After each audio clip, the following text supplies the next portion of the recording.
I'm Patrick McCray, and I'm joined by, Alan Gallant. and we are here for Jewel Sains presents The Quick and the Dead. And the movie is certainly quick, not dead. I can't believe 1999, 1995. 95, 95, 30 1995 years is when ago. this movie came out. Yeah, And other than the fact that the stars all look older now, uh, it feels unbelievably fresh. And one of the first things I want to put to you is this: I think you have a much higher tolerance for westerns than I do, probably. Yeah. because you enjoy quality, and I have no tolerance for it, no stomach for quality, as we know, and and quiet truths spoken with humble integrity. That's not something I want to see in a screenplay, and Hmm. westerns are just full of that, It's true. and I dread them because of such content. And yet The Quick and the Dead is unbelievably entertaining. It is. So what makes it different from other westerns? It is a heightened reality, which you see in Raimi's camera work with all of the jump shots coming in Yeah, closer and closer or going further and further away at moments of high anxiety or high drama. And so there's sort of a melodramatic sort of quality about this work. Now, it's not, the actors aren't commenting on it. They're taking it very seriously, which is part of its effectiveness too. yeah, But it also has these absurd special effects, like, when a guy gets shot, you literally see light coming through yes, the wound, and again, it's deliberate, obviously. It's a deliberate thing to sort of go, first time you see it, you go, holy, like that. yeah. So it's a surprise. And it certainly fits in with the heightened reality of everything. I think Sharon Stone's performance in this is one of the best performances she's ever given. She's, Oh, yeah, absolutely. she's extremely focused, and she's allowed to show tenderness at certain points in it, which is really cool. Which you don't expect from a character like this. You think they're No, you going to don't. be completely She's emotionally detached the and whole damaged. time. Yeah, she's very damaged.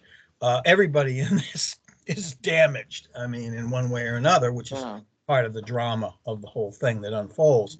The town is an absolute, cesspool because of this guy that runs it, and it's, everybody's living under, the terror of his thumb, so to speak. It's a commentary on um, authoritarianism yeah, in a larger sense. It's a comment. Of course, it does have the moral backbone that most westerns have, but because that means it's not an anti-western. It's just a yes. different kind of western. Um, but yeah, for me, it's the energy level of it that marks it different than others, and also it's spectacular stuff going on. Yeah, The whole idea of the clock, and all that sort of thing, just builds to this spectacle, and the actual gunfights, and the stuff that goes on in between is not just connective tissue either. It's character development that's going on. You're learning about these people. You're learning that she is damaged, that something happened bad to her when she was a child. This is where it gets into Once Upon a Time in the West. She's sort of a female version of the Charles Bronson character from that. Um, it's almost an exact parallel, as a matter of fact, mhm, except he's not on her shoulders, when the hanging occurs. Great cameo, or short, not cameo, but feature performance by Gary Sinise, mhm. because he provides that sort of emotional grounding, and that you believe that he loves this kid, and the kid is traumatized by losing him, uh, and instead of I guess in Once Upon a Time in the West, um, it was harmonica. Instead of that, it's the badge, Yeah, and she doesn't have it until the old man gives it to her. The old man, who is the connection between then and now. He knows everything that happened. So that's an interesting little thing too, because that's a moral grounding for her. It's also, she wants to leave, and he convinces her to stay. And then she tries to leave again, and she decides not to again, probably because of what he, uh, entreated her. But it's a good complete story. It's got one of the worst all time villains in all of westerns in it. Worst in what? I think you need to qualify that. He's worse in the way that he's a complete sociopathic, psychopathic narcissist. Okay. Okay. I see. He wasn't worse in terms of execution or something. No, no, no, no, no. Yeah. Although you get an idea that he was even worse, terrible when he was younger because he's Yeah. running He's mellowed around out. killing people for kicks. You Yeah. know, and Yeah. he's not really killing people for kicks here, although occasionally he still does. He's doing it for a reason. He wants to fight this guy, and so he wants to set up the whole drama of this whole thing, and in the process, get rid of most of the ne'er do wells in the territory. So that he's the top dog. Um, and all of those characters are really well drawn. They're vivid characters. Now they're not psychologically deep characters, like Ace Hanlon, but they're well drawn. They're vivid. They're extremely interesting to watch. What's going to happen to this guy? Is he going to get it? Blah blah blah. And they all have reasons that you want to see them die. I mean, Yeah. it's a spectacle. It's a circus that way. Um, there's only a few people. The kid, you probably prefer not to have him go down, Yeah. even though he's an arrogant idiot. But he's a kid. Yeah. But he's a fun. He's a Yeah, fun, he's a kid. He's benevolent, only like arrogant idiot. 17 years old. Yeah. And it's interesting to see DiCaprio at that age again because uh, he's getting ready to go into Titanic. Yeah. Uh, you know, um, next big movie, as a matter of fact. And then after that, Romeo and Juliet, not too long after that. So he's getting ready to build himself into an A-lister right now. It's interesting to see him at the age of the women he now dates. Yeah, It's yeah, it's true. fascinating. It's true. Between 17 and 20, or 18 and 25, I'll give him the benefit of the doubt there. But yeah, he does appear now he's approaching 50. He does appear to enjoy younger women, sure. I mean, he's certainly not the only movie star that's ever done that. Jack Nicholson is definitely in that club. But yeah, he is. It's interesting to see him trying to seduce an older woman in this movie. Isn't it fun? Yeah. Yeah, she's like, Which I don't know, lets us she's see like Sharon 35. Stone in a different light. Yeah, yeah, it's interesting. In Yeah. the name of gossip, I've heard many Sharon Stone horror stories. Oh my God. On the Yeah, set. she took a lot of crap. Especially after she did, Basic Instinct and Sliver and all of that stuff, and everybody thought that, hey, the Weinsteins of the movie world thought, hey, this is my chance to knock off this one, and they didn't take her seriously. Plus, she got sexually harassed quite a bit in those. Do you think the movie that was the big turnaround for her was Casino? Basic Instinct. Okay, because you talked about it, but when that phase ended. When that phase ended and she went into, this is Casino, Quick and the Dead. Yeah. In terms of her playing more, she got a lot more respect by that time, I think, as an actress. So, she's playing a femme fatale in those earlier films, and it was sort of, and of course, she started out in, what was it? Alan Quatermain, The City of Gold, or whatever it was. Yeah, they're terrible movies. Yeah. But I'll tell you this, King Solomon's Mines is a movie I'd love to talk about with you sometime. Yeah, because it's a terrible movie I love. Yeah, because it's kind of pulpy. It's very pulpy. It's relentlessly entertaining. Yeah. It's just one damn thing after another. Yeah. But and normally that kind of film is exhausting, at least the way they do it now.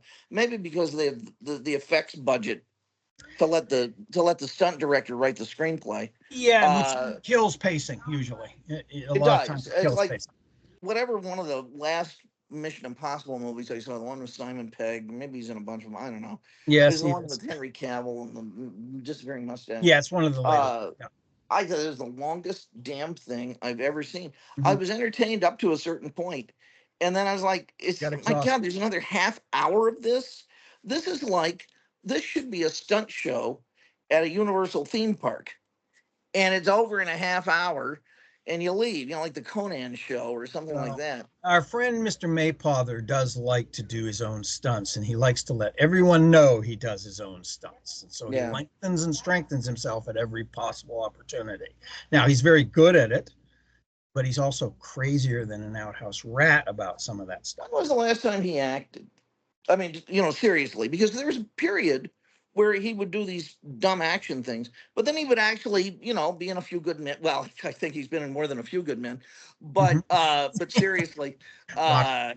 uh, but he would do real movies. He was Yes. acting for Kubrick and Yep. and so on. That may have been the last big one. I know that he did. What did he do? He did. Yeah, I think that the Kubrick film was probably the last one where he was actually stretched. Oh, yeah, the Eyes Kubrick wide one, shut. and then I think the same year. I think the same year was that night was Kubrick thing 99. Yeah. Yeah, boy, this is a great year for Hollywood. Mhm. Magnolia, where Yes. where he Yes, played I agree. himself, Yeah. Yeah. jumping up and down on the couch. Yeah. Before he jumped up and down on the Down couch on on the Oprah. couch. That's the Right. thing. You would have thought it would have followed, but no. No, it was already there. Astounding. And no irony at all with that guy. No, because None. I think his public life is certainly a performance.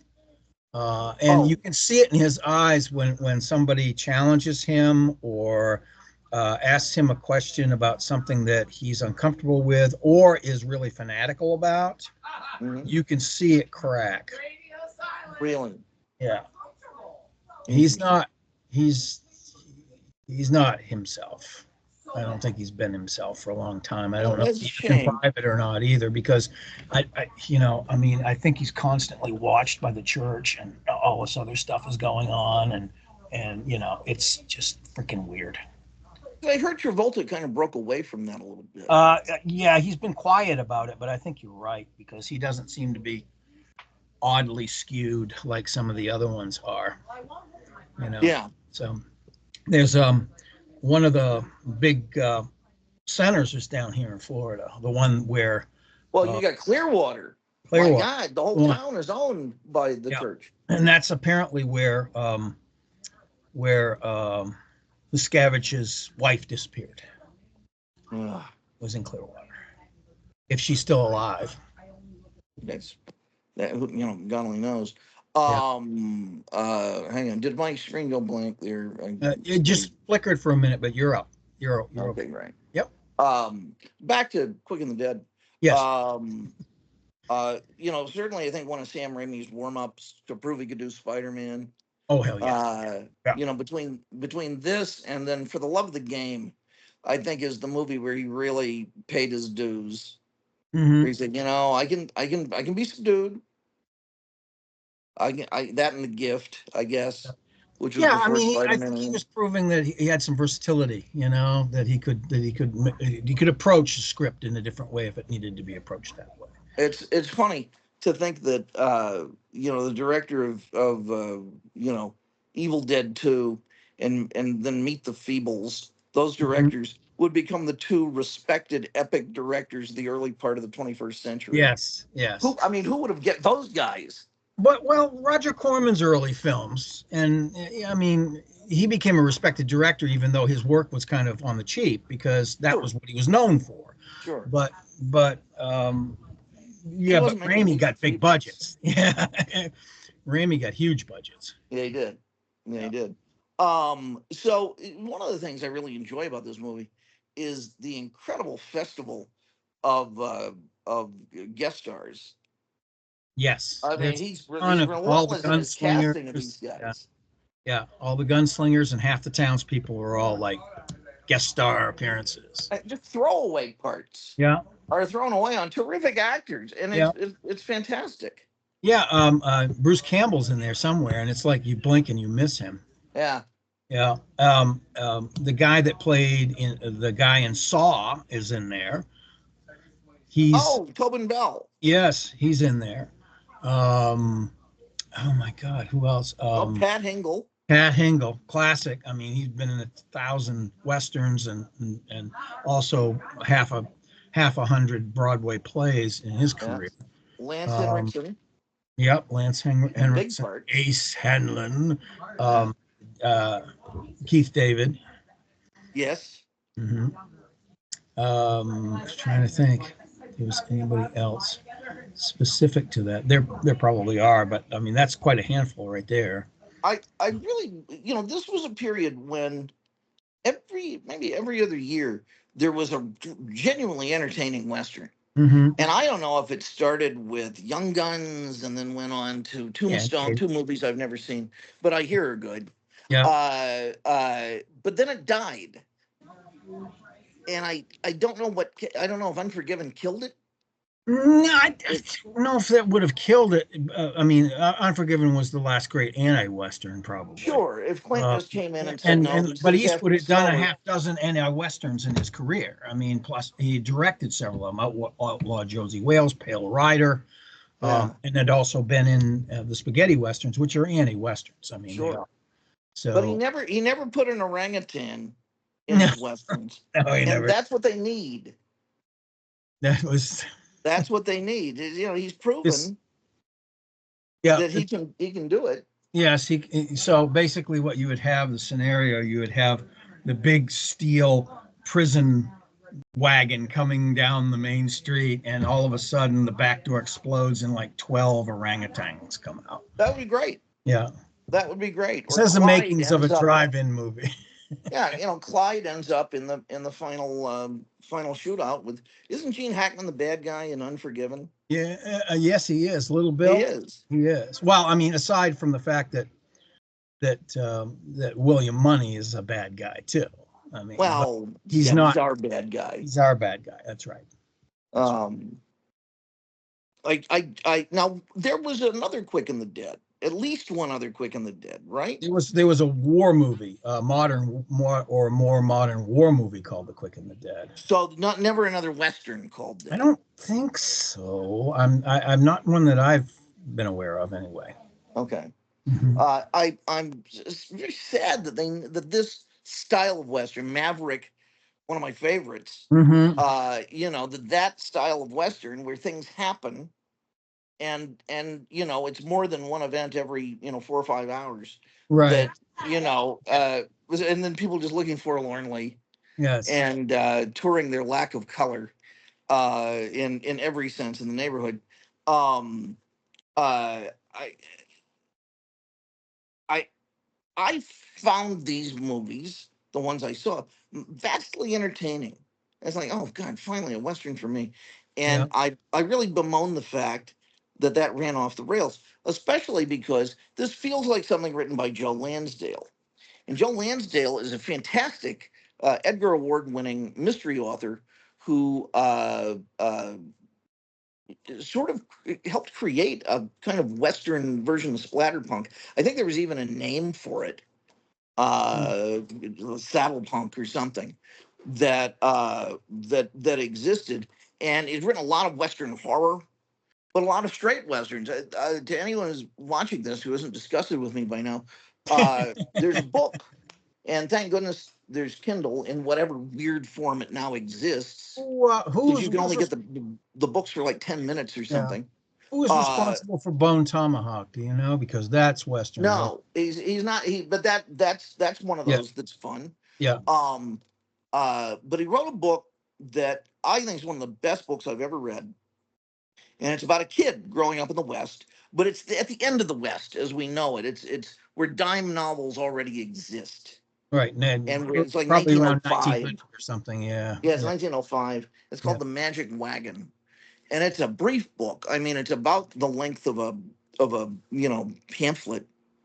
Uh, and it's, my God, is it good? Maybe his best book, and it's one of those things that with the right publicist, or if it had been 60 years ago, would be something everyone in school would read. Right. Oh, even though it's not for kids Right. at all.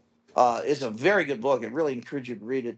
But he was also responsible for a TV series that I would love for us to talk about at some time, called uh, uh, uh, Happen. Is it Happen Leonard? Happen Leonard. Yeah. And that's based on a series of mystery novels he has about sort of two down on their luck Texans who get involved in all sorts of fights. One is a kind of a tough guy, but he was a conscientious objector during the Vietnam War, and so he spent time in prison and Mm-hmm. is out just as a drifter. And his best friend, who is a Vietnam War vet, incredibly right wing, uh, uh, uh, black gay Green Beret veteran, um, who is So it's a uh, study in conflict, inner and and outer. but they get along Yeah. brilliantly. They're best friends, and they did 3 seasons on one of the more obscure cable channels, and it was one of the highest rated shows of its time. And it takes place in Texas. And it's basically a modern western, Mm-hmm. and it is one of the most criminally underseen shows. And the reviews on it, I mean, it was a critic's darling, through Yeah. the roof. But incredible action and stakes and wonderful characters. He was one of the people responsible for it. Well, okay, he wrote Bubba Hotep. Yeah. Okay. Yeah. Bubba Hotep is That's a another one we need gentleman's to tale. do if you haven't done it already. I thought we did. Did we? I haven't. Well, I watched it the other night just for the hell of it. Yeah. Yeah, Yeah. we should Bubba Hotep sometime. That's a great Yeah. movie. Um, and I want to believe that they are the people they say they are, Yes. especially Ossie Davis. Yes. It's like, Especially Ossie Davis. with the rather thin explanation for his Sure, predicament. in the eternal chess game of who is the greatest black actor of his generation, where it's always Ossie Davis versus Brock Peters, and I'm an Ossie Davis man all the Mm-hmm. way. Mm-hmm. But that's Yeah. just me. Yep. Absolutely. Yeah. Uh, From that era, um, pre mid century, 20th century, because Aussie goes back to the 40s. yeah. Um, he's definitely primary. Also, um, and Brock Peters totally unsung most of the time. I mean, Oh he's yeah. considered a character actor, but he's just an Yeah. actor's actor. I mean, that's an incredible thing. Speaking of Ossie, did you ever see Get on the Bus? No. It's maybe Spike Lee's best movie. Incredibly sentimental. It's about a bus going the Million Man March, Oh, and wow, it's great. It's so well written yeah, and so well acted, and has so much truth in it.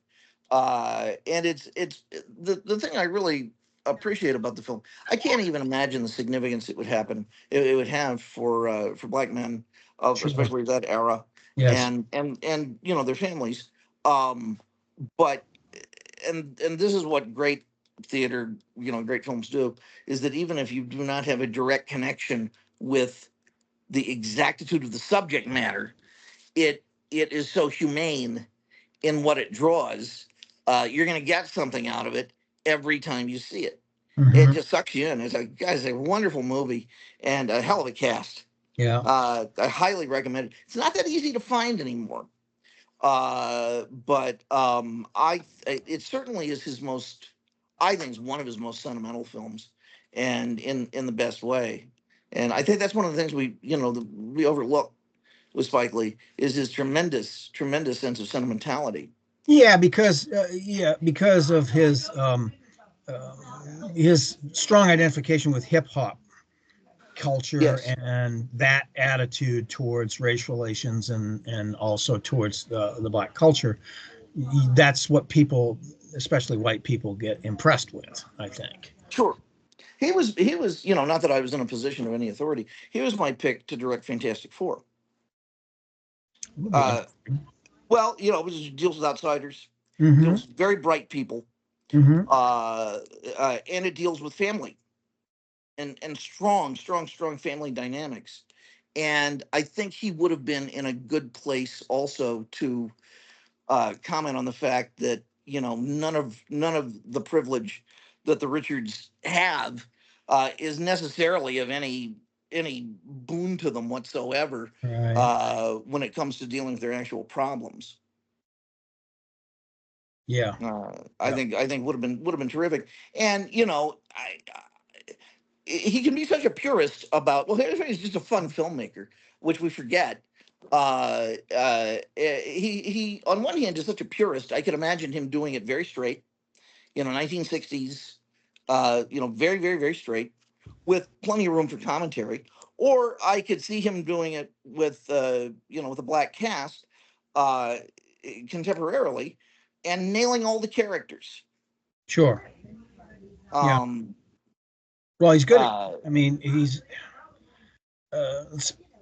despite in spite of the fact that he's a Knicks fan or a Yankees fan, is a very intelligent guy. I mean, he's very, he's a very thoughtful guy. He also from what I understand of his reputation, he's very good with actors too. yeah, He's really good yeah. with actors. And he's a funny man. One of the things is that he has such a severe the glasses and all of that. They Mm-hmm. always trot him out on the news when there's something serious to talk about. But he's also a funny guy. I mean, you see Yeah. that from his movies, Mm-hmm. and just who he is. So well, even some of his first movies were very funny. But there we go. I think It's we talked hard to about Quick and believe that Dead. he's been making movies for almost 40 years. He has, and now we don't even think of it. Yeah. You hear about this movie. Oh, that was a Spike Lee movie. Oh, really? I think Clockers was the first one that kind of was, he just took a bestseller and made it into a movie. Yeah. And I think since then, he has not been on the radar in the same sense. No, I that think. yeah is yeah his incisiveness, especially early in his career, was something else. I mean, Yeah, it's just on a different level altogether. yeah, yeah. It's weird. Quick and the Dead led to Yes, well, discussion all over the that's what map. happens. We went from Sam Um, Raimi all the way across the Gulf. yeah, So that yeah. happened. Um, yeah, and back to Quick and the Dead in terms of the acting involved in it. I, I don't know who elevated who. Probably Hackman elevated everybody that he was in a scene Oh, with. I'm Sure, sure. he did, because he's so unbelievably, his impulses, his choices, and everything just serve the script so well into making him worse and worse and worse. I mean, his son is dying in the dust, and he's saying they never proved he was my kid. I mean, what is going on there? And he I does it in a sincere way too. I mean, Yeah. it's terrible, but he's also not going what he's not doing that. It's very sincere, and the flaws are that deep in the guy. I think the moment occurred when they were making this movie that Gene Hackman's on set, and and there's funny Gene and there's not funny Gene, and Right, I think he probably asked Sam, which one do you want? right, And once Sam told him, everyone on the set had the permission to take it seriously. right. And I think that was probably a real pleasure Mm-hmm. to It take is. It well is written because melodrama he was seriously, not also tongue in able to, cheek. uh, um, in character, he found humor for the character. Like the character laughs at shit that's just unbelievable, Right. and smiles at stuff because he's a sadist. You get the germ of that, and you understand he just this is tingling in the groin stuff for the character. He's a good-looking Gloucester. Mm, mm, If Gloucester didn't yes, have the baggage of looking like right. Gloucester, Yeah, he would have been Gene Hackman without in the this movie. hunchback. Yeah, yeah, yeah, yeah. Yeah. Whole thing. Yeah, absolutely, absolutely. And he, he doesn't much put on any veneer after a very short time. After you realize, once he The dresses dinner down scene. townspeople, that's it. It's over after that. I think when the dinner scene goes south, Hmm. because that's the scene that could have really humanized him. Yeah, and This is he the reason becomes a why I do real this. creep. Yeah, he Yeah. becomes a real creep. Instead, he's just rapey and Yeah, strange. yeah, Yeah. True to his character, that yeah. Sam doesn't give in to the temptation where now here's where we humanize him, and we Right. make the end so much more difficult for people to watch. Yeah. It's like, No, no, no. no, he's an asshole. Yeah. I, And yeah. this is a horse opera. This is not, Yeah. you know. So we're going to Yeah. draw these characters vividly, and they're gonna be who they are. But within that, the actor clearly gave them freedom to layer things on pretty well. So as we look to the future, my question to you is Royal Tenenbaums. Yes. Have we been avoiding this movie on purpose? You can be straight with me about this. No, I haven't. I just happened to mention The Quick and the Dead earlier I know, today and I was like, because that yes. was like, this was really good. Yeah. So no, I thought it was a good movie to check out. And of course, Tenenbaums is a few years later. It's like 5 years later Yeah. from Quick and the Dead, and a completely different performance. And he's irascible, lovable, Oh, un, I un, love that guy. unforgivable. He's Yes. everything in the Royal Tenenbaums. So And you want to, I I want to see the further adventures of Royal and Pagoda, oh, which absolutely. like a prequel. Work, Like working in the what all they hotel. got into. Yeah. Like it would be maybe a series like Only Murders in the Building or something. Yes. I really really really want to see that movie. So Mhm. when would be good to talk about that? We could do that probably sometime early next week or even tomorrow night. If you want to? Tomorrow night. Let's Yeah. do it. All Okay. right. All Cool. right, Cool. great. For Joel T. Sains Productions, I'm Patrick McCray. I'm Alan Gallant. Good night.